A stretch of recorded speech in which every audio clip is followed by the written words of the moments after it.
At Motoculture, we're lucky enough to ride all the latest and greatest motorcycles, including gigantic intercontinental cruisers, magnificent adventure bikes, and glorious sports bikes with so much horsepower they can alter the Earth's rotation. However, on this occasion we've decided to go back to our roots and have a look at some entry-level bikes. Bikes with small capacity engines that are inexpensive and supremely fuel efficient. Every member of the Motoculture team started their motorcycle journey on small, low-powered bikes. In this video, we look at the latest generation of some of these bikes in order to remind ourselves why we got into the sport in the first place. The attraction of small capacity motorcycles differs enormously depending where you are in the world. While Eastern cultures embrace them, Western societies largely overlook them, but that is changing. These wonderful little bikes are rising in popularity based upon their affordability, practicality, and low running costs.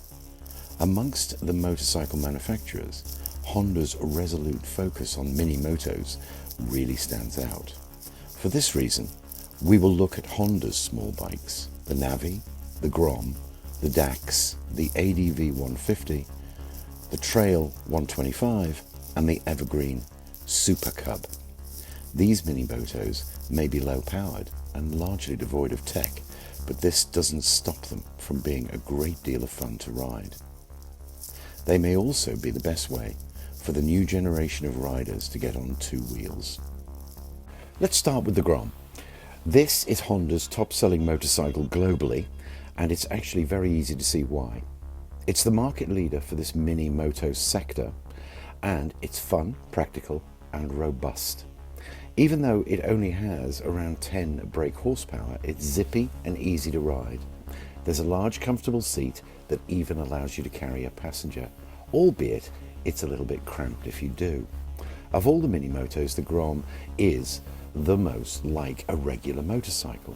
For 2022, Honda gave the Grom a few updates. Most notably, there's a new dash, which is the same as the one used on the CRF 300 adventure bike, some revised styling, and the addition of a fifth gear. Engine-wise, the Grom has an air-cooled single-cylinder 124cc unit that delivers an incredible 166 miles per gallon. A full tank of fuel is therefore good for 186 miles.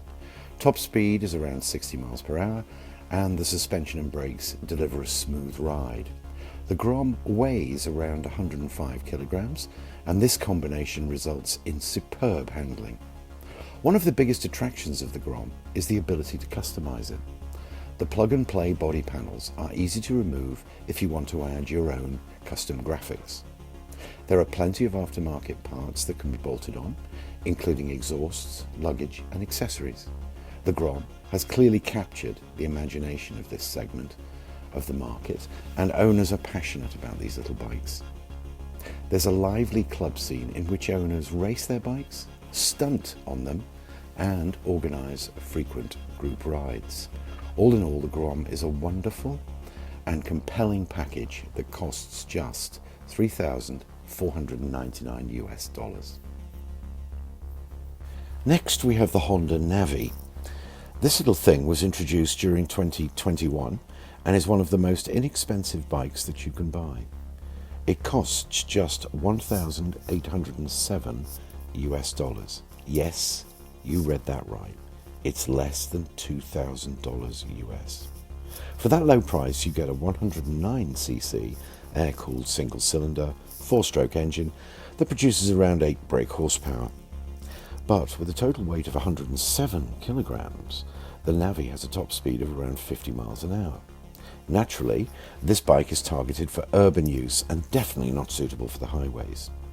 The Navi is very well equipped considering its incredibly low price. You have a comfortable seat that can carry two, an automatic transmission, an integrated storage compartment on the side, ABS, and a compact dash that provides all the essential information. The seat height is quite low at 762 millimeters, so if you're tall, the Navi may feel very cramped. There's a 3.8 litre fuel tank, which is easily good for 110 miles. It's an absolute doddle to ride and it handles well. Our only criticism of this bike is that it is very slow. We would have liked just a little bit more pep, but at this price, who really cares anyway? You either get it with the Monkey or you don't. The original version was first introduced way back in 1961 and it was an instant hit. The Monkey comes with ABS as standard. It shares the same engine and 5-speed transmission as the Grom, making the performance virtually identical. What you do get with the Monkey is a cool little bike that's all wrapped up in a very retro style. The bike certainly makes one heck of a style statement, and it's guaranteed to put a smile on your face. However, all that classic design language comes with a bit of a premium price. The Monkey costs $4,199 US, which we think is just a little excessive. It weighs 105 kilograms, making it both zippy and great handling. It also has some degree of off-road capability. It's not an adventure bike, of course, but it can easily deal with light off-roading and non-technical trail riding.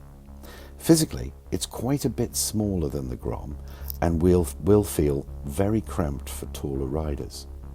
The seat is incredibly comfortable, but it's definitely designed for solo riding.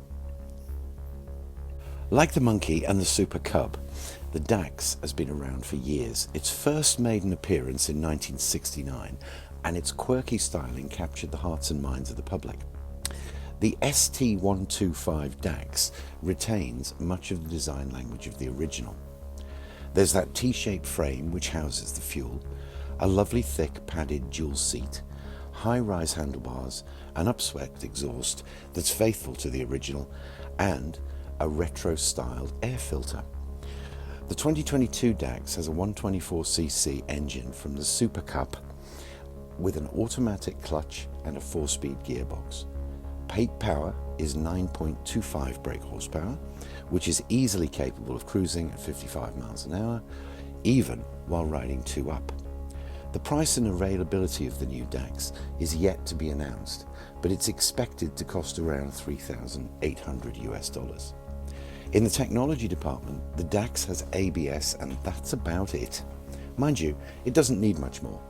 The dash is minimal and modern while providing all the information most riders will need.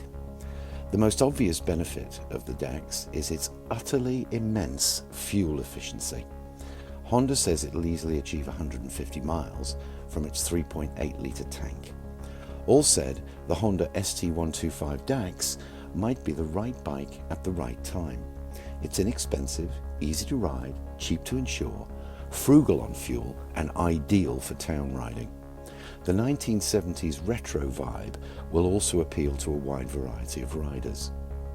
With all things considered, this is an attractive package to help you start your motorcycle journey on 2 wheels. What can we say about the Super-Cub? Let's start by telling you that it's not just the top-selling motorcycle ever, but it also the world's best-selling motor vehicle of all time. Since its introduction in 1958, Honda have sold more than 100 million of these little beauties. It was the first of the so-called step-through motorcycles and was also the bike that Honda used to conquer the North American market. To give the Super-Cub one more accolade, this was also the bike that had the famous slogan, "You meet the nicest people on a Honda." The Super-Cub is a simple, straightforward and robust bike that has a timeless design that's hardly changed in over 60 years. These days, you could best describe it as oozing retro style. For 2022, Honda have given it a brand new air-cooled engine that delivers a bit more power and fuel economy. They have also updated the chassis and suspension for an even smoother ride. The Super-Cub comes equipped with automatic transmission that makes it incredibly easy to ride.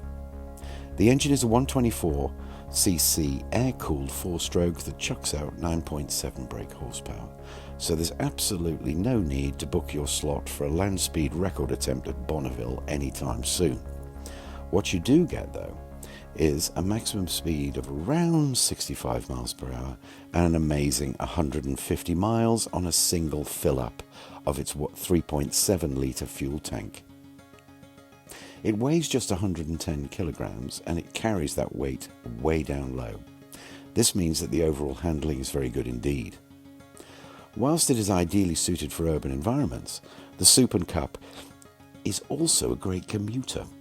As with all Hondas, the build quality is impeccable, the proven reliable engine is super economical, and the running costs are minimal.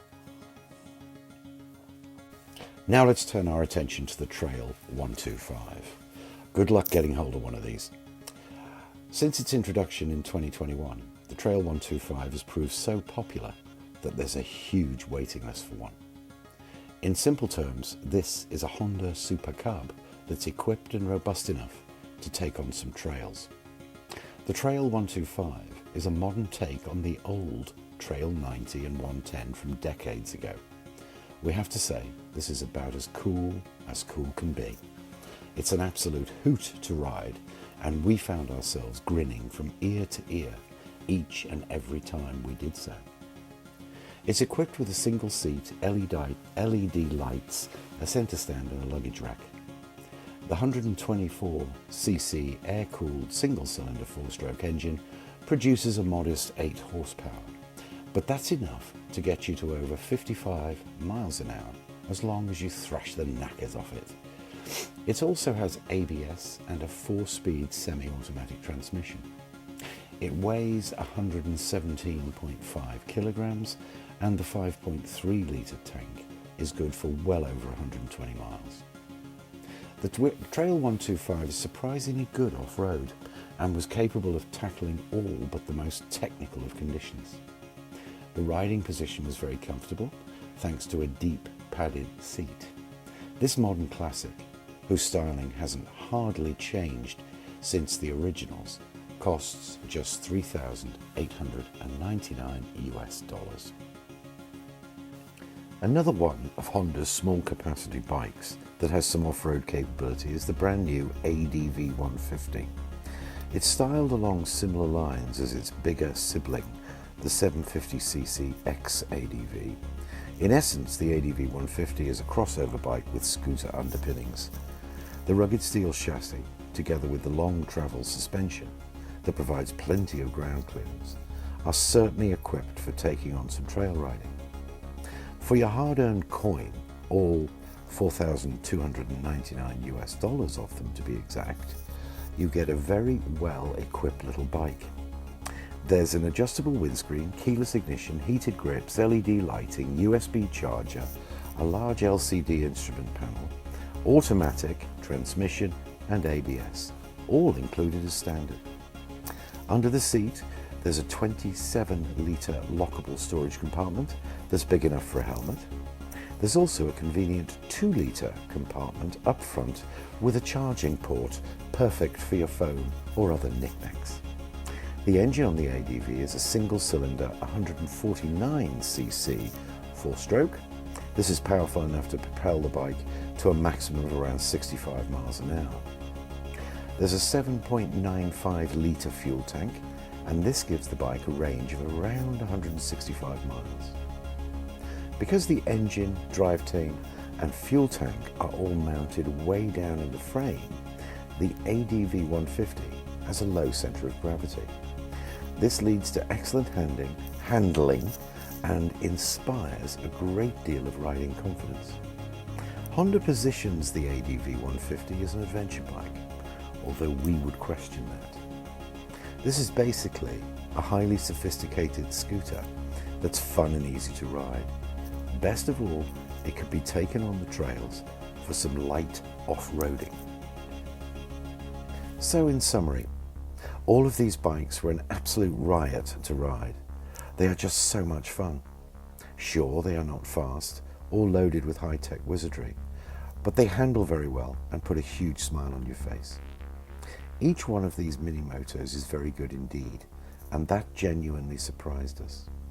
Even though each one has its own unique characteristics and special appeal, the two that we enjoyed riding the most were the Grom and the Trail 125. The Grom because it is the best bike, and the Trail 125 for its off-road ability. But those are just our personal preferences. Let us know what you think. in the comments below. Were we reminded of why we ride motorcycles? Absolutely we were. They proved that you don't need a 200 brake horsepower earth-shattering weapon to have fun on a motorcycle. There are plenty of areas where they can be criticised, but that would be missing the point of these bikes. The basic nature of them is actually a huge part of their charm. They are all really best suited for urban riding, and in this respect, they're very hard to beat. If you like this video, please hit the like and subscribe button, as it helps the channel out enormously. To read the full article, please grab a complimentary subscription of the Motor Culture magazine. Thanks for watching, and hopefully we'll see you on the next one.